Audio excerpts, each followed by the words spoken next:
I'm Scott Allen Miller. It's the 5th of June, 2023. This is my vlog of daily life living in Leon, Nicaragua. Today, we got a question about safety around seismic events, volcanic activity, hurricanes, flooding, and so forth, major floods, and all those things here in Nicaragua. Are they things you need to worry about? Let's talk about it. We're going to be back right after the bump.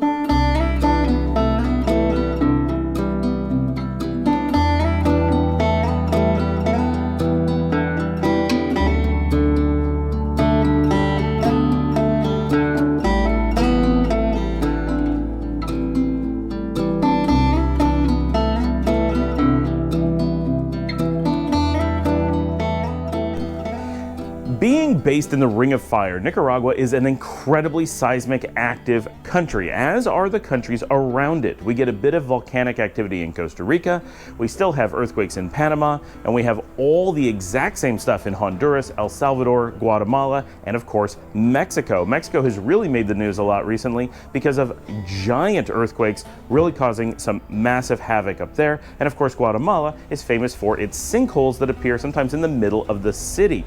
So because of all this, we have some concerns here in Nicaragua. How are these things going to play into everyday life, and what do you need to know when you're picking a country to live in? Are these things you need to worry about in Nicaragua? And if you're going to be in Nicaragua, where do you need to live in the country so that you can avoid these things or live in a spot where it's not a big deal? So let's dig into that. Each of these events are pretty unique. Even though seismic activity and volcanic activity are carefully linked or intricately linked, they are separate. You could have a lot of earthquakes in places where volcanoes don't exist and vice versa. Here, they overlap. And of course, volcanoes cause earthquakes and earthquakes trigger volcanoes. So they really do go together. Very importantly, we need to mention that earthquakes also trigger tidal waves. That's something you always need to be aware of when you live at a coast. That is true in New York City. That is true here in Nicaragua. Anywhere you need to be aware that if you live on water, earthquakes anywhere in the world may trigger a tidal wave for you. And so living on a coast, that is always a risk. There's no such thing as a safe coast. There are safer coasts and more dangerous coasts. And I've seen New York listed as one of the most dangerous because there is a pending landslide that could cause a really big tidal wave to hit New York City. And there's nothing they can do to prevent it, and it's not caused by anything local. It's nothing in their part of the world. That's often how it works. Here in Nicaragua, our primary points of concern are in places like French Polynesia, where a earthquake or a volcanic activity there could trigger a tidal wave. However, there is very strong oceanic monitoring thanks to the United States and its NOAA system with monitors around Hawaii. Tidal waves that are heading to Nicaragua will need to pass Hawaii first under most circumstances. So we have several hours, if not half of a day, of warning coming from there, and we do have sirens here. If Hawaii's sensors detect that a tidal wave is heading in our direction, they immediately, automatically, this is all tied together, notify the Nicaraguan government, who immediately set off the sirens, and people just need to get off the beach. It's very easy to do, and there's lots of warning, and everyone knows the sound of the sirens. The beach is not heavily populated. You basically just walk away. If you hear the sirens, just pack up and go, and you're good. The one thing that does pose a risk, and it did hit sometime, I think in the 1980s, I need to research exactly when it did happen, we can get large waves triggered by local earthquakes. This almost never happens, but that is the actual risk on the beach. And all beaches have this risk, but here in Nicaragua, it is a bit more of a real risk because of the way the rocks are in the water, because of the number of earthquakes we get on the beach, because many earthquakes originate just off the beach. Those things you cannot get warning for because there are no sensors. There's no way to have a sensor and say a tidal wave is coming because they would be in the tidal wave at the time that it happened. So that's the actual risk along the coast, is local seismic events triggering a small but immediate tidal wave of which you have essentially no warning. Basically, you would feel an earthquake, look out at the ocean, see the water recede, and you run for it. There's no time to get a siren going. It's extremely rare. No one I know has ever seen it, but it does pose an actual risk, and people who build or live along beaches always need to be aware that this is a risk everywhere in the world, but some places have much less risk than others, right? It's just one of those things you have to know living on coastal areas. Okay, so let's start with hurricanes, because this is the easiest to address. Yes, Nicaragua is in the hurricane belt, and we can get some pretty strong storms, as you know from this show. This is just something that is part of Central American life. However, it is worth noting that Panama has never gotten a hurricane. It's also worth noting that they said the same thing about Houston and they believed it very strongly just before the epic hurricane that destroyed Galveston and cost so many lives. The idea that a place is actually immune from hurricanes is a dangerous concept. But Panama has not had one. It is very unlikely to get one. Climate change means that everybody gets storms they didn't get previously, and some people don't get storms that they did get previously. Some people get more intensity. Things change. That is the nature of life. However, here in Nicaragua, when you get hurricanes, they come from the east. That's where hurricanes originate. That means that hurricanes are hitting Nicaragua on the east coast. And if you have not studied Nicaraguan geography, that is an empty coast. There are no cities out there. There are just tiny villages. And most of that is open jungle. It is akin to a hurricane hitting the Amazon. There are people out there, but they are not expats. They are not tourists. They are people who are living in the jungle, and they've been living with these threats for millennia. The hurricanes tend to not be very devastating out there. There can be really bad ones, especially where we have small settlements like the port of Calabesa. They can get hit pretty bad because that is a port, and they have some built up housing and stuff that's at risk because of the port. It's very isolated as a risk. It is the only place I've ever heard taking any amount of hurricane damage the entire time that we've been aware of Nicaragua. And it's not a place where I've ever heard of anyone even visiting, let alone moving to.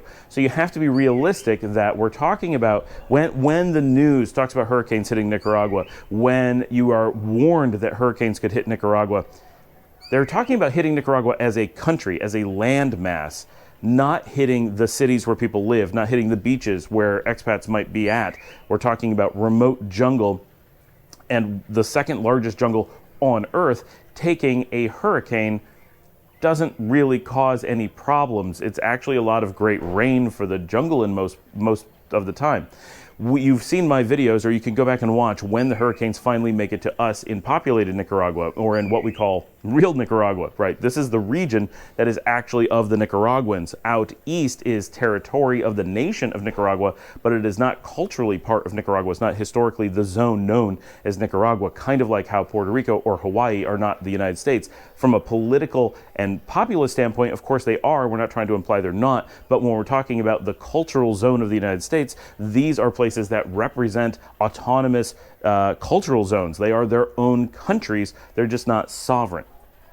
So that's what's happening here in Nicaragua. These are non-Nicaraguan zones. They are autonomous. They are Mosquito primarily, and they are their own zones. These are not the places where you are talking about when you're talking about Nicaragua. Here in Nicaragua, in Nicaragua province, same thing in Panama. Only Panama City and its immediate surrounds are considered Panama, even when you live in Panama, right? Because other areas have their own identity. They don't want to be thought of Panama as being Panama because that's not who they are, right? It's just the way that countries are accumulated. Here in Western Nicaragua, where all the cities, the beaches, everything you know of as Nicaragua are, should point out the Corn Islands are at high risk, right? Resort areas on islands in the Caribbean, if a hurricane comes through there, that's rough. So if you're in one of the very, very, very tiny number of people who are considering investing or living in the Corn Islands, yes, hurricanes are a risk for you, same as basically any tiny Caribbean island, right? Nothing specific about Nicaragua about that. Hurricanes will come through, you'll get drowned, it sucks, be aware. Here, we have a very large mountain chain that separates us from the jungled east of Nicaragua, and that's really what divides the country. As hurricanes cross mountains, they generally die. It is very difficult for hurricanes to cross jungle, much harder for them to cross mountains, and the amount of jungle and mountains that a hurricane must cross before it gets to populated Nicaragua is immense. By the time it gets here, the first cities that it can hit are places like Matagalpa and Jinotega, and they will get the worst of it, but they never get hurricanes. They get large tropical storms with a lot of rain, and this causes them to be unique, that they are the one area of the country that gets really dangerous flooding. They can risk things like mudslides. So we do hear about flooding dangers up in the mountains a bit. I don't know about it being downtown. A lot of Matagalpa, for example, lives on hillsides in very poor barrios where a lot of water and mud can come down from the side of the mountains. It's really obvious when you go to live there that you're in a potential mud slide zone. Like, you know, wow, this is a spot where I need to be aware. It's not the kind of thing where you're going to move into the city, get an apartment, and be like, oh no, I'm at super risk of flooding. Here in the low-lying cities like Granada or Leon, where I am here, we do get outrageous amounts of rain, but most of the city is built to handle that. The roads have high sides. If you watch my videos where I walk around the city, you'll often see really high concrete bermed sidewalks. This is primarily because that is ways of controlling the floodwaters.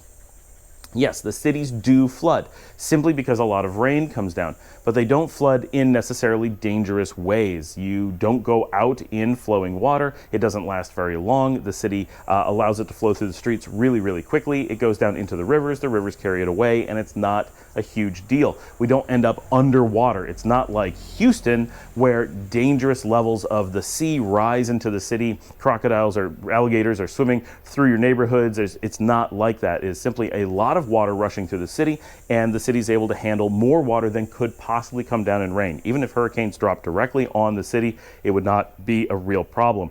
Pretty much all the cities in the non-mountain region are like this. We're able to handle the rains that come down, and flooding isn't a problem. We always have someone who goes out and fools around on a bridge or tries to play in the river and gets sucked away because they're being dumb.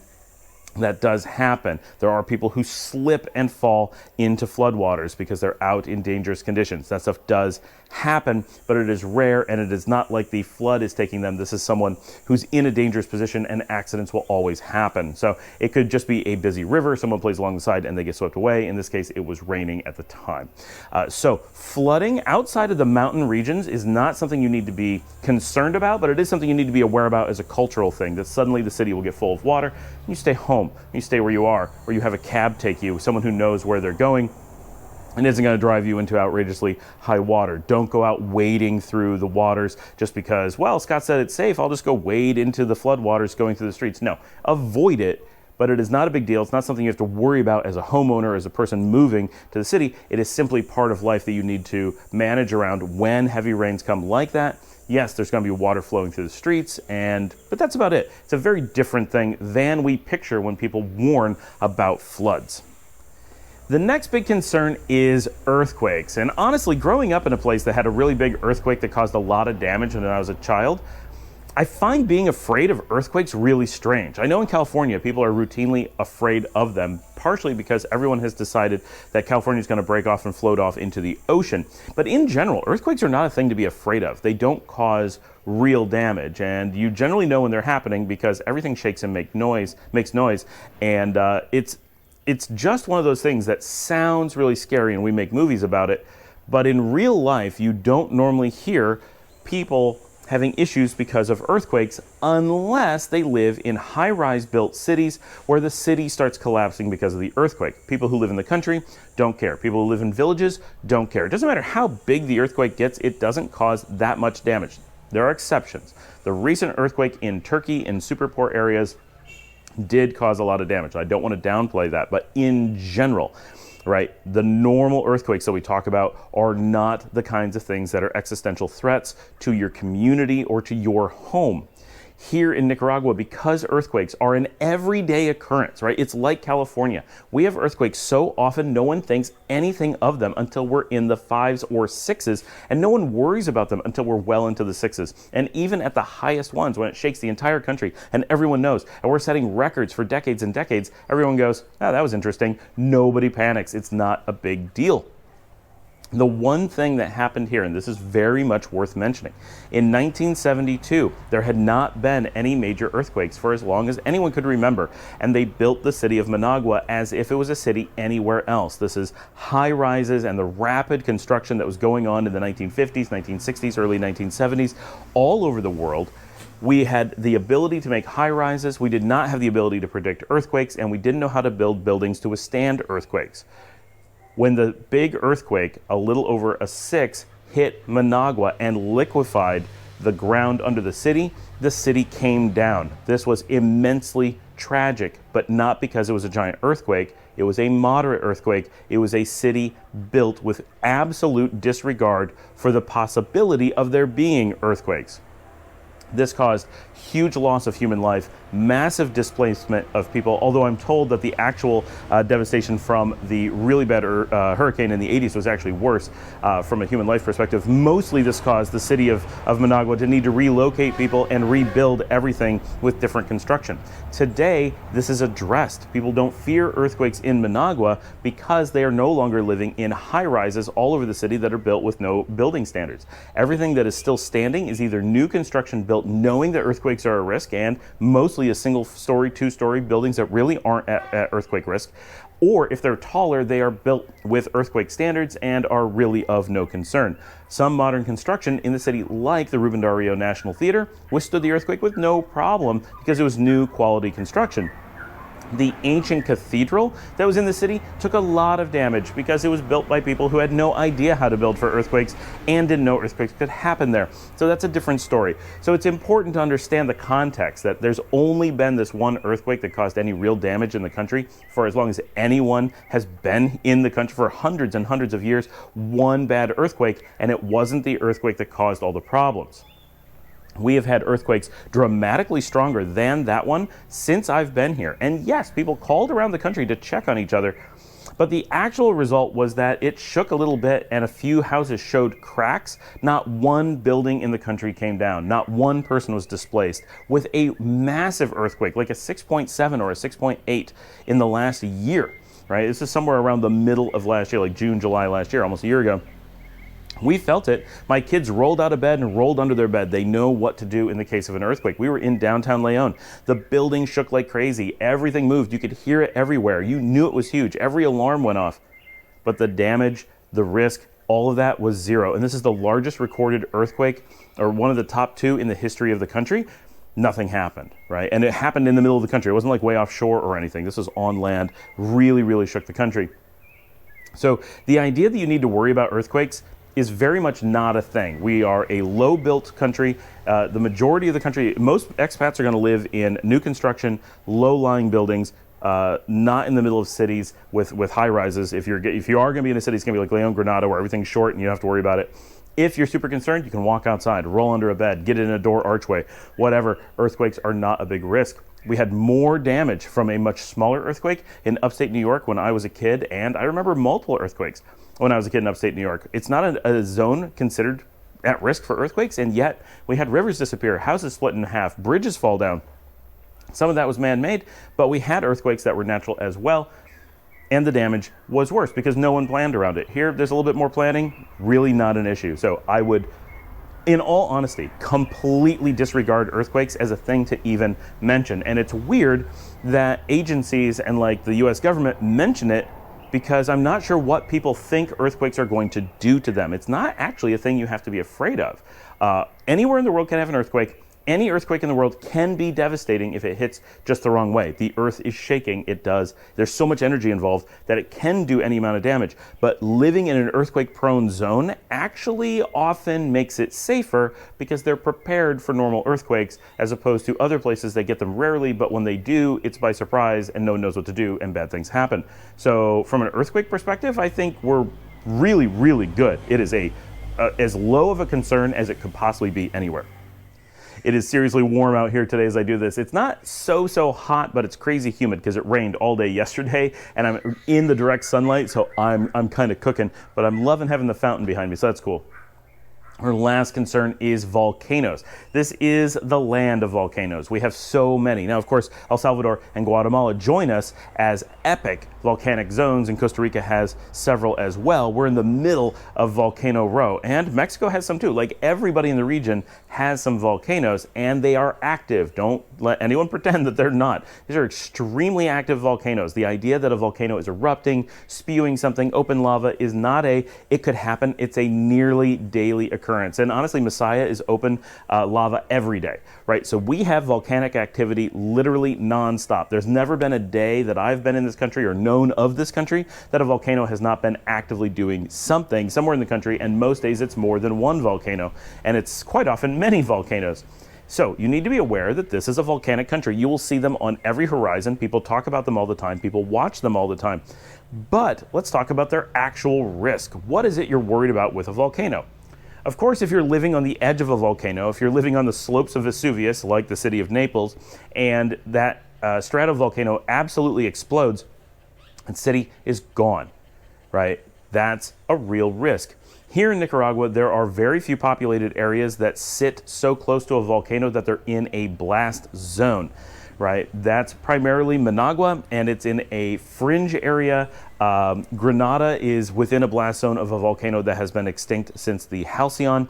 So you really have to look at it from okay, if you're on Ometepe, you could be on a small island in a tiny little village, and there's a volcano there that could theoretically erupt. You may be within a zone where the lava could get to, like, it's a risk. It's a thing you have to be aware of, being really close to a volcano, but we're not in a place where there's an actual realistic expectation of a volcanic blast that is going to drop rock and molten lava, insect flew into my hand, onto a populated area, right? So volcanoes sound much scarier than they actually are. They're super interesting, they're beautiful to see, but the worst ones, like San Cristobal, has erupted since we've been here. It drops ash on the city of Chinandega. On a really dramatic eruption, it can drop ash on Leon. Having ash dropped on your city is not a scary thing. It can be an annoyance, but it happens very rarely. We're talking every few years, and they simply come through, clean up the streets. You take a couple days, you move to another city, stay in a hotel, and once the air cleans up and the roads are cleaned up, you move back. Yes, that's an inconvenience. And it's something that if you're not willing to every few years have the potential for some ash to fall in your city, then yeah, Nicaragua easily isn't a place you want to be, or at least there's a lot of cities in Nicaragua that you're going to want to rule out, especially those in western Nicaragua and maybe the capital. But places like Rivas, you're probably safe from ash. You're definitely safe from major volcanic events. Up in the mountains, you're going to be completely safe of that stuff. So there's plenty of places you could go. I assume Boaco and Huigalpa are safe. Here, we never, ever feel at risk from volcanoes. We do risk that there could be an awful lot of dust, but we would have warning because dust takes a while to get here, and we simply move somewhere for a few days until the dust stops. It is a temporary thing. It is not a big deal. You don't sit around worrying about it. That's pretty much the bulk of how you look at volcanoes in most places. We do not live on the slopes of the volcano. We are not in a position where the volcano is going to suddenly wipe us out. If it did, it would wipe out the entire country, and the risk is kind of pointless. It's kind of like Yellowstone in the United States. Yes, if Yellowstone actually erupts, the United States is completely depopulated. The country is gone. But it's so ridiculously unlikely that we don't worry about it. No one in America actually sits around thinking Yellowstone's going to erupt, we're all going to die, we should move to Canada or move to Mexico to get away from it. They don't think that way because it's too unlikely. And we don't know what that eruption is really going to look like. Same thing here in Nicaragua. There are a few giant volcanoes that people say it could, in theory, erupt and cause massive devastation. But we've never seen it erupt. We have no reason to think it's going to do that. It's just a theory. And yes, people are aware that it could cause some immediate impact, but they're not so big that it's going to wipe out any cities. Leon has 12 volcanoes that it can see from the city, but none are within a dangerous blast zone. Same thing in Granada, Masaya. Managua has some that are closer, but they're really not that threatening. They can cause ash, and we did have an issue where the airport had to be closed because there was ash in the atmosphere and planes could suck in ash to their engines, so they wouldn't let them fly. But that's the kind of risk that we face in real life, not that the volcano is threatening of human life. And that's the way it's often presented. People think that they have to be afraid of living in a country that somewhere has a volcano, but think about the United States. The United States has massive flooding all the time. I have bugs in my face now. Really bad flooding is a normal thing in the United States. Wildfires, which we don't have here, very normal in the United States. They take hurricanes at so much more damage, so many more people at risk, so much more percentage of the population at risk in the United States from hurricanes. Volcanoes that have caused more damage in the United States, like Mount St. Helens. Earthquakes, yes, still really bad in the United States. All of these things, when you say them about Nicaragua, all of them are worse. Every single one of them is an event that happens in the United States with more risk. And the United States also has wildfires, as I mentioned, and issues with bad air coming in from other countries, like it is from Canada right now. And of course, tornadoes. Tornadoes are terrifying. I don't have those here. So you have to put it in perspective. Yes, this is a country that has seismic activity, heavy rain, the potential for hurricanes. But where are you coming from that doesn't have those things? And where are you coming from that doesn't have them worse than here? That's what you really have to look at. What is the actual threat from these things? How much planning do you have to put around each of them? And I would say hurricanes, you don't have to plan at all unless you're looking at the Corn Islands. Flooding, be aware that living in mountains can cause flooding. That's a mountain thing. It has nothing to do with Nicaragua. Simply places with rain and mountains can have flooding that is a little bit dangerous. Be aware that the ground will shake, and that's just part of life, and it represents no threat really anywhere in the country. There's no place that I would be worried about that. Be aware that living on an ocean coast has the risk of tidal waves anywhere in the world. None of these are Nicaragua risks. And the last one is volcanoes. Be aware if you're going to live on the slopes of a volcano, and lots of people will try to sell you farms on the slopes of volcanoes because they are very good farming areas and they are beautiful, then you would be at risk if that volcano could be active. But no place that is populated in Nicaragua lives under a direct threat of volcanic activity other than an annoyance from ash or the potential for road disruption and those kinds of things. But nobody lives in fear of any of the things that are listed here in Nicaragua. All of them are part of life. All of them have the risk for some amount of annoyance, some amount of this is part of life that you will know it's going on. But none of them are things you should be worried about your kids living here because of, or that you need to really think about where you're going to live because of. You can pretty much live anywhere you want. Living on the beach, tidal waves are a part of life. Living on a volcanic slope, yeah, that carries some risk. But even then, not that much. The other things, just be aware of mountains and floods. Thanks for joining me. Please remember to like and subscribe. If you'd like to buy me a coffee to help support the channel, you can buy me a coffee at buymeacoffee.com/Scott Allen Miller. If you're looking for help with relocation, you want someone to give you a tour of the country, drive you around, show you different towns, just spend some time on the phone, tell you about things, answer some questions, whatever it is you need, hit us up at info@relocatenicaragua.com. I'll put the email address up there as well. Hit that like button, smash subscribe, tell your friends, take the link, put it on social media somewhere. Reddit is a great place, LinkedIn, Twitter, get the word out there about the show. Let people know, yeah, the United States lists a whole bunch of scary things about every country, but do they apply to the U.S. as well? Absolutely. They're not things to be afraid of. They just don't want you to move. They want those tax dollars. I'll see you all tomorrow.